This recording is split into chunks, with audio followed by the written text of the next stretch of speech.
Eto na ang Kitty Hopeful na naging matapang dahil sa yanig ng buhay.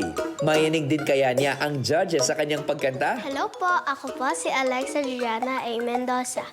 I'm 9 years old from Calamba City, Laguna. Ang work po ni Mama ay nagtitinda po siya ng tilapia at meron po siyang isang sari-sari stall. At ang tatay ko naman po, ang trabaho po ay truck driver.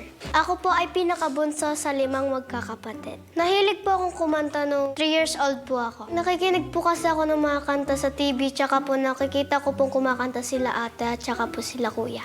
May kapatid din po ako sumali sa contest, yung si Ate Aleja po.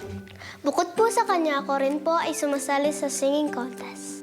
Kahit bunso po ko sa 5 magkakapatid, may quality po ako sa pagiging leader. Kasi bukod po sa pagkanta, may ginagawa din po kong iba.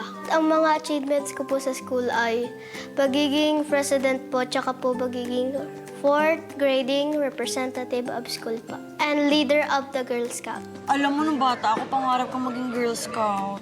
Ano ba mga ginagawa ng Girl Scout? Halimbawa, ano mga tips mo para sa survival? Pag lumilindol po. Ay, ayan, pag lumilindol, maraming lindol lagi dito sa Pilipinas. So, lindol. Ano gagawin natin? Huwag po kayo magpanik. Okay, ano una? Duck, Duck? Aray ko. Ang sakit. Duck? cover, Hold? Ay, cover? and hold. And hold. Okay. Stay lang po sa manglalim po ng table. Ayan.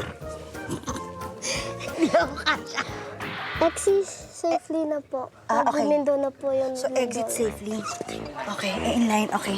Let's go. Pupunta na rin tayo sa audition mo, ha? Okay, let's go.